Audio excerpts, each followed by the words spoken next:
నమస్తే. జై శ్రీరామ్, జయసింహ వాచకి స్వాగతం. ఈ మధ్యకాలంలో రావణ్ అనే పేరు తెగ మారుమోగిపోతుంది మన తెలుగు రాష్ట్రాల్లో. ముఖ్యంగా ఆంధ్రప్రదేశ్లో రావణ్ అనే పేరు ఎప్పుడూ లేనంతగా వినిపిస్తుంది. ఎందుకు ఏమిటి అనేది మీకు ఆల్రెడీ తెలుసు కాబట్టి ఆ విషయాల్లోకి నేను వెళ్ళట్లేదు. అయితే ఈ రావణ్ అనే పేరు మీద ఎవరైతే తెగ పాపులర్ అయిపోయాడో అతని ఒరిజినల్ పేరు రావణ్ కాదు, కానీ రావణ్ అనే పేరు పెట్టుకున్నాడు. మనకు నార్త్ ఇండియాలో కూడా ఒక అగ్రెసివ్ లీడర్, దళిత ఉద్యమానికి నాయకుడిని చెప్పుకునే ఒక నాయకుడు, ఒక లీడర్ అక్కడ కూడా తన పేరు రావణ్గా ప్రకటించుకొని చలామణి అవుతూ ఉంటాడు. అసలు రావణ్ అనే పేరు మీద సినిమాలు తీస్తుంటారు. కొంతమంది తమకు తల్లిదండ్రులు చిన్నప్పుడు పెట్టిన లక్షణమైన పేరును వదిలేసి ఈ రావణ్ అనే పేరుని తగిలించుకొని కూడా ఊరేగుతూ ఉంటారు. అసలు ఈ రావణ్ అనే పేరు మీద జనాలకు ఎందుకింత క్రేజ్, అది పెట్టుకునే వాళ్ళకే తెలియాలి. కానీ మనము ఒరిజినల్గా ఈ రావణ్ లేదా రావణ లేదా రావణాసురుడు ఈ పదాలు ఎక్కడి నుంచి వచ్చాయో ఆ రామాయణం గురించి లేదంటే ఇతర పురాణాల గురించి మాట్లాడుకున్నప్పుడు మనకి చాలా ఆశ్చర్యం కలిగించే విషయాలు కనిపిస్తాయి. రావణాసురుడు చెడ్డవాడు, దుర్మార్గుడు, దశకంఠుడు దౌర్జన్యాలు చేశాడు, దాష్టికాలు చేశాడు అనే విషయం మనకు సింగిల్ లైన్లో అందరికీ తెలిసిన విషయమే. కొందరు దాన్ని ఒప్పుకోకపోవచ్చు. ఒప్పుకోని మేధావులు వాళ్ళని మనం ఎలాగో కన్విన్స్ చేయలేం కాబట్టి వాళ్ళని వదిలేద్దాం. ఒప్పుకునే వాళ్ళకు కూడా రావణాసురుడు సీతాపహరణం చేశాడు, రాముడి చేతిలో చచ్చాడు, ఇటువంటివి మాత్రమే తెలుసు. కానీ నిజంగా ఈ రావణ అనే పేరు తమకు తాము తగిలించేసుకొని గొప్ప సంఘ సంస్కర్తలుగా లేదంటే ఉద్యమకారులుగా లేదంటే తిరుగుబాటుదారులుగా విప్లవానికి కారకులుగా ఫీల్ అయిపోయే సోకాల్డ్ లీడర్లు కావచ్చు, యూట్యూబర్లు కావచ్చు, ఎవరైనా సరే ఆ పేరు పెట్టుకుంటున్నారు. కానీ నిజంగా రావణాసురుడు తన జీవితకాలం మొత్తంలో సీతాపహరణం కాకుండా ఏమేం చేశాడో చాలామందికి తెలిసే అవకాశం లేదు. ఒకవేళ తెలిసి కూడా పెట్టుకుంటే మనం చేయగలిగింది ఏం లేదు. కానీ తెలిసినా తెలియకపోయినా మనం మరొకసారి రావణాసురుడి అసలు రంగు ఏంటో బయట పెట్టుకునే ప్రయత్నం చేద్దాం. రావణాసురుడు ఎంత మంచివాడంటే, రావణాసురుడి తండ్రి విశ్రవసుడు, ఇతను ఒక బ్రాహ్మణుడు. మామూలుగా రావణాసురునికి దళిత ఐడెంటిటీ ఆపాదించే ప్రయత్నం చేస్తున్నారు. తప్పేం లేదు, రావణాసురుడిని దళితులు ఓన్ చేసుకోవచ్చు, దళితుడిగా భావించవచ్చు. కానీ నిజం మాత్రం అది కాదు. రామాయణంలో కానీ పురాణాల్లో కానీ ఎక్కడా కూడా రావణుడికి దళితుడికి నేరుగా సంబంధాలు అయితే లేవు. రావణాసురుడు బ్రహ్మ యొక్క మానసపుత్రుల్లో ఒకరైన పులస్త్యుడి కొడుకైన విశ్రవసుడి కొడుకు. విశ్రవసుడు మహర్షి, బ్రాహ్మణుడు. అయితే అతనికి కైకసి అనే రాక్షసితో పెళ్లి జరిగిన తర్వాత రావణ, కుంభకర్ణ, విభీషణ, శూర్పణఖ ఈ నలుగురు సంతానం కలిగారు. 3 కొడుకులు, 1 కూతురు. వీళ్ళలో పెద్దవాడు రావణాసురుడు. ఈ రావణాసురుడు బ్రహ్మ కోసం తపస్సు చేశాడని, వరాలు పొందాడని, ఆ వరాల్లో భాగంగా మానవులంటే నీచమైన భావం, మానవులంటే నిర్లక్ష్యం ఉండడం వల్ల నరుల వల్ల తప్ప ఇంకెవరి వల్ల మరణం రాకూడదని వరం కోరుకున్నాడు. దేవతల వల్ల, గంధర్వులు, కింపురుషులు, ఇటువంటి వాళ్ళందరూ, విద్యాధరులు, వీళ్ళ వల్ల. ఆ కారణం చేత రాముడు, విష్ణుమూర్తి, శ్రీమన్నారాయణుడు శ్రీరాముడిగా, మర్యాద పురుషోత్తముడిగా, ఒక సంపూర్ణమైన మానవుడిగా మానవ రూపంలో అయోధ్యకి అరుదించి అయోధ్యలో అవతరించి దశరథుడి తనయుడిగా అవతరించి దశకంఠుడిని దున్మాడాల్సి వచ్చింది. ఇది రామాయణంలో ఉన్న కథ మనందరికీ తెలిసిందే. అయితే రాముడి కంటే కొన్ని వేల సంవత్సరాల ముందే రావణాసురుడు జన్మించాడని, వయసులో చాలా పెద్దవాడని రామాయణం చెప్తుంది. అలాగే ఇతర పురాణాలు కూడా చెప్తున్నాయి. మహాభారతంలో కూడా ఈ ప్రస్తావన, రామాయణంకి సంబంధించిన ప్రస్తావన ఉంది. ఉత్తర రామాయణంలో కూడా అనేక విషయాలు రావణాసురుడి గురించి చెప్పబడ్డాయని ఈ పండితులు చెప్తూ ఉంటారు. అయితే ఈ రావణాసురుడు రాముడి కంటే అనేక వేల సంవత్సరాల ముందు జన్మించాడా లేదా ఆ విషయాలను పక్కన పెడితే రాముడు వచ్చేదానికంటే ముందు, రాముడు భూమిపై అవతరించి రావణ సంహారం చేయడానికంటే ముందు ఈ రావణాసురుడు చేసిన నీచమైన ఘనకార్యాలు ఏంటేంటి అంటే, రావణాసురుడికి ఒక సవతి అన్న ఉన్నాడు. అంటే వీళ్ళిద్దరి తండ్రి ఒకడే కానీ తల్లులు వేరు. రావణాసురుడి తల్లి వేరు, కుబేరుడి తల్లి వేరు. ఈ కుబేరుడు సకల సంపదలకు అధిపతి, శివుడి అనుగ్రహం వల్ల ఐశ్వర్యాలకు అధిపతిగా ఉంటాడని మనకు తెలిసిందే. అయితే ఈ కుబేరుడు మొదట లంకలో ఉండేవాడు. కుబేరుడిదే స్వర్ణలంక అని చెప్తారు. అటువంటి తనకు అన్న అయిన కుబేరుడిని తరిమేసి రావణాసురుడు లంకను ఆక్రమించుకున్నాడు. అంటే చరిత్రలో మొట్టమొదటి ల్యాండ్ గ్రాబర్, కబ్జాకోరు రావణాసురుడు అనేది సుస్పష్టం. అదే సమయంలో రాముడు లేదా రామలక్ష్మణ భరత శత్రుఘ్నుల్ని చూస్తే అన్నదమ్ములు ఒకరి కోసం ఒకరు బతకడం మనకి ఇక్కడ కనిపిస్తుంది. కానీ అదే రావణాసురుడు తన అన్న అయిన కుబేరుడు కూడా రావణాసురుడు లాంటి శివభక్తుడే అయినప్పటికీ కూడా తమ తండ్రి ఒకడే అయినప్పటికీ కూడా కుబేరుడిని యుద్ధంలో చితకబాది కుబేరుడిని వెళ్ళగొట్టి లంకను ఆక్రమించుకున్న దురాశాపరుడు దశకంఠుడు. అలాగే కుబేరుడికి ఒక కొడుకున్నాడు. అతని పేరు నలకూబరుడు అంటారు. ఈ నలకూబరుడు రావణాసురుడికి కూడా కొడుకు వరుస అవుతాడు, ఎందుకంటే అన్న కొడుకు కాబట్టి. తనకు కొడుకు వరుస అయ్యేవాడు అప్సరస అయిన రంభతో రిలేషన్షిప్లో ఉంటాడు, ప్రేమలో ఉంటాడు. లేదంటే వాళ్ళు పెళ్లి చేసుకోబోతుంటారు, అది త్వరలో పెళ్లి చేసుకునే స్థితిలో వాళ్ళు ఉంటారు. వాళ్ళిద్దరి మధ్య ప్రేమపూర్వకమైన శృంగారపూరితమైన అనుబంధం ఉంటుంది. వాళ్ళు త్వరలో భార్యాభర్తలు అవ్వాలనే ఉద్దేశంతో ఉంటారు. అటువంటి స్థితిలో తన కొడుక్కి కాబోయే భార్య, అంటే తన కొడుకు వరుస అయ్యే నలకూబరుడికి కాబోయే భార్య పెళ్లి జరిగితే తనకు కోడలు, అటువంటి రంభను ఈ రావణాసురుడు బలాత్కరిస్తాడు, అత్యాచారం చేస్తాడు. సింపుల్గా ఈనాటి భాషలో చెప్పాలంటే రేప్ చేస్తాడు. అటువంటి రావణాసురుడు ఆ తర్వాత శాపానికి గురవుతాడు. రంభ అని కొన్ని చోట్ల, నలకూబరుడు శపించాడని కొన్ని చోట్ల వారి శాపం ఉంటుంది. ఏమని? ఇక మీదట ఏ స్త్రీ అయినా సరే అంగీకరించకుండా ఆమె ఇష్టానికి వ్యతిరేకంగా నువ్వు ఆ స్త్రీ పైన అత్యాచారానికి ఒడిగడితే, లైంగిక దాడికి పాల్పడితే అప్పటికప్పుడే మరణిస్తావు, తల పగిలిపోతుంది అని చెప్పి ఒక శాపం ఉంటుంది. ఆ శాపం కారణంగానే తర్వాతి కాలంలో సీతాదేవిని అశోకవనంలో ఉంచాడు. కానీ రావణాసురుడు దౌర్జన్యానికి పాల్పడలేదు, అత్యాచారం చేయడానికి ఒడిగట్టలేదు. అది మంచితనం వల్ల కాదు, చాలామంది భ్రమపడ్డట్టుగా. రావణాసురుడు చేతకాక ఆ పని చేయలేదు. శాపం వల్ల చచ్చిపోతాననే భయంతో సీతమ్మను ముట్టుకోలేదు. మామూలుగా కూడా సీతమ్మ పాతివ్రత్యం వల్ల ఒకవేళ అత్యాచారానికి ప్రయత్నించుంటే అలా కూడా చచ్చేవాడే, కానీ అప్పటికే శాపం కూడా ఉంది. సరే, ఈ నలకూబరుడు రంభ వ్యవహారంలో ఒక శాపం ఉంటే ఇంకొకసారి మరో శాపం కూడా వరుసకు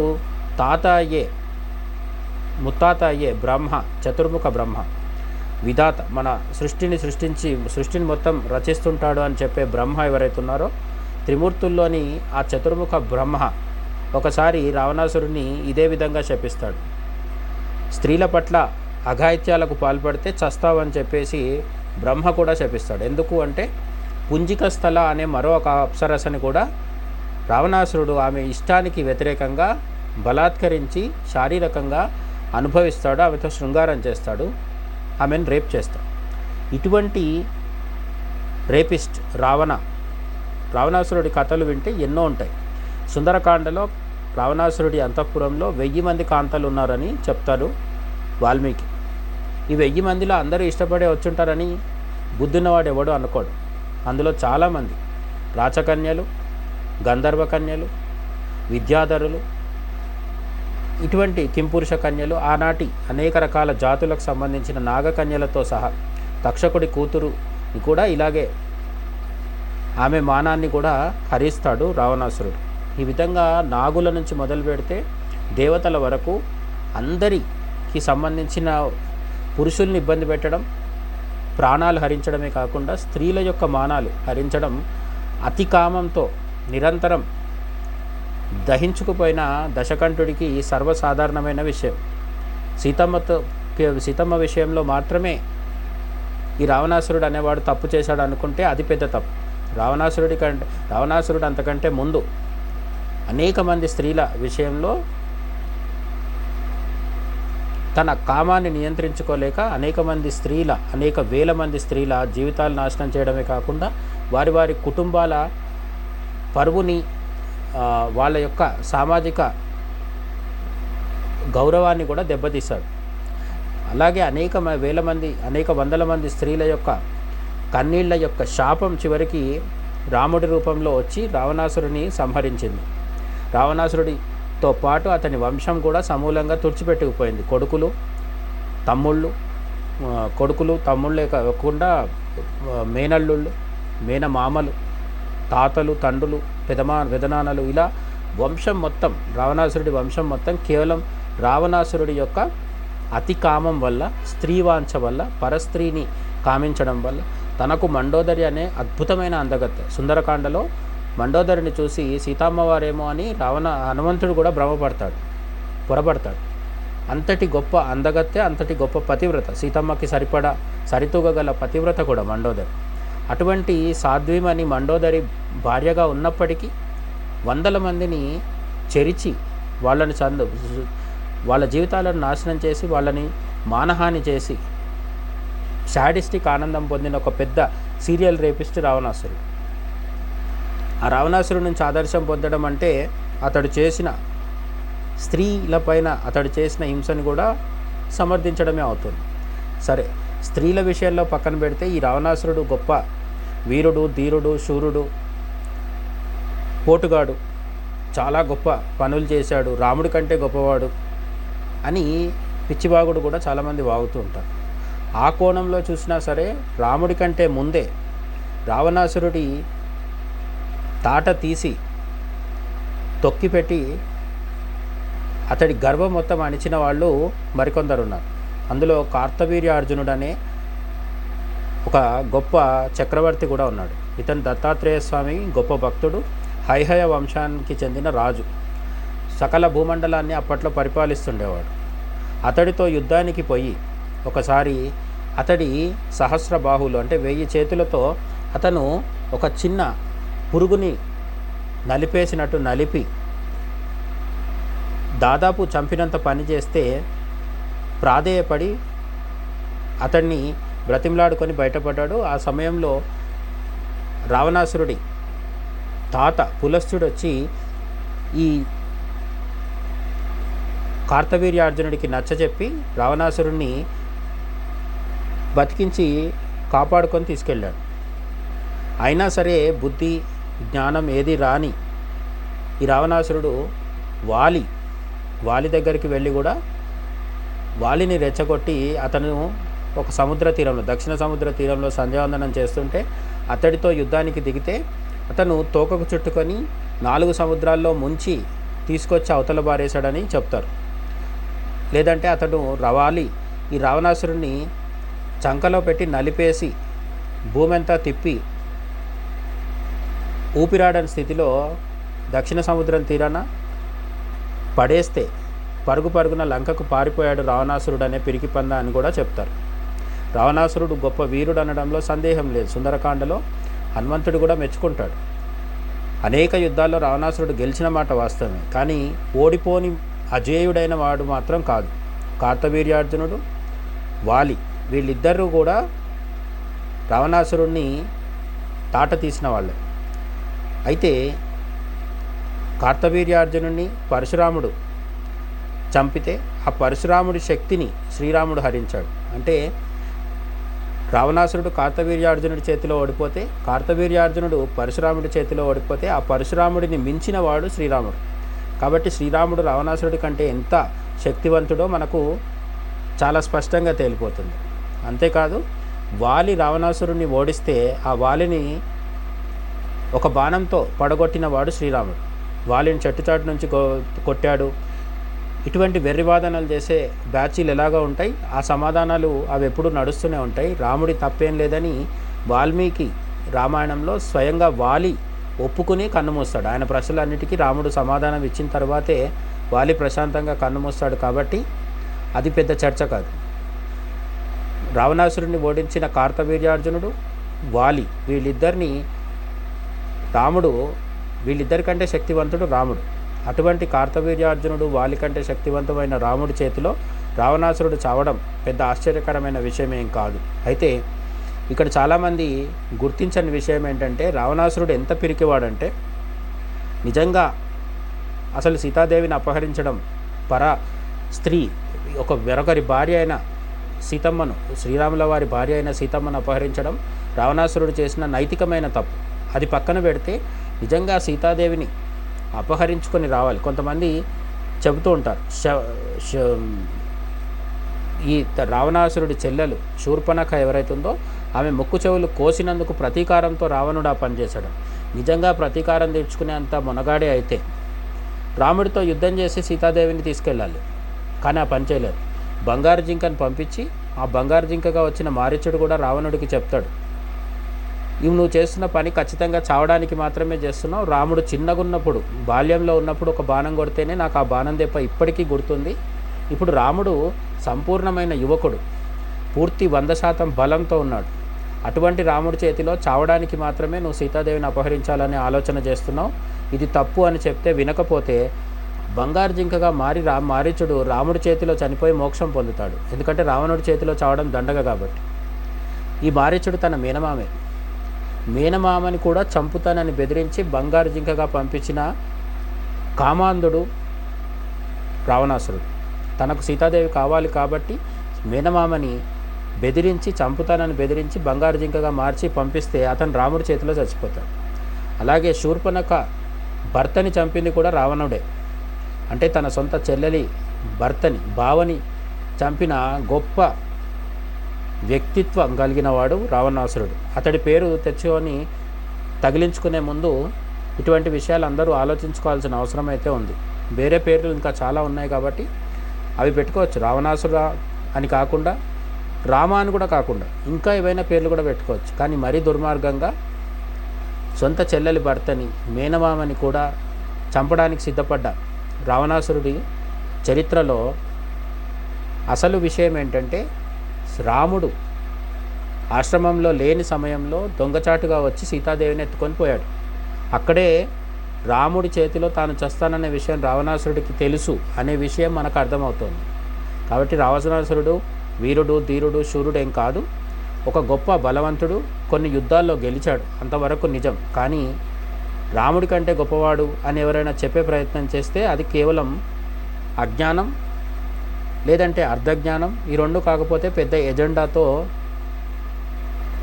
తమ ప్రచారం పెంచుకొని తమ జనాల్లో పాపులర్ అవడానికి చేసే నీతిమాలిన చర్యగా దాన్ని చూడాలి. ఆ తర్వాత రావణాసురుడు జటాయువుని చంపడం, అంతేకాకుండా నీచమైన జుగుప్సాకరమైన విషయం ఏంటంటే, సీతాదేవిని తెచ్చి అశోకవనంలో పెట్టిన తర్వాత సీతమ్మని రాముడికి అప్పచెప్తే బతికిపోతావని చెప్పిన వాళ్ళు విభీషణుడు, ఇంకా చాలామంది, అలాగే హనుమంతుడు, అంగదుడు, వీళ్ళందరూ కూడా అదే చెప్పాడు. అయినా వినలేదు.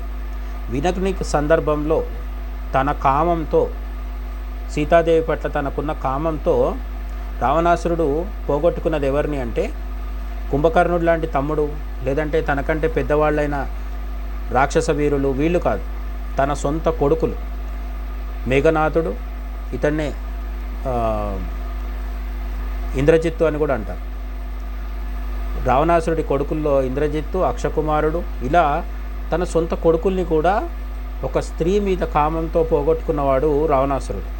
తనకు కామం కలిగినందువల్ల సొంత కొడుకులని చంపుకొని కోడళ్ళని వైధవ్యానికి, భర్త లేని వాళ్ళని చేసిన రావణాసురుడి నుంచి సుగుణాలను నేర్చుకుంటాము, అతన్ని హీరోగా చూస్తామంటే అంతకంటే దౌర్భాగ్యం ఏం లేదు. అటువంటి వాళ్ళని ఎవ్వరూ మార్చలేరు. కానీ రామభక్తులు లేదంటే ధర్మాన్ని నమ్మేవాళ్ళు రాముడి గొప్పతనాన్ని తెలుసుకుంటూనే రావణాసురుడి దుష్టత్వాన్ని, రావణాసురుడి యొక్క నీతిమాలినతనాన్ని, రావణాసురుడి యొక్క నిర్లజ్జ కలిగిన వ్యక్తిత్వాన్ని, నికృష్టమైన వ్యక్తిత్వాన్ని తప్పకుండా గుర్తించాలి. అప్పుడు ఈ రావణ లాంటి పేర్లు పెట్టుకోవడం కానీ, లేదంటే రావణాసురుడిని రొమాంటిసైజ్ చేసి రావణుడు ఏదో చాలా గొప్పవాడు అని చెప్పే దివాళాకోరుతనం కొంతైనా తగ్గుతుంది.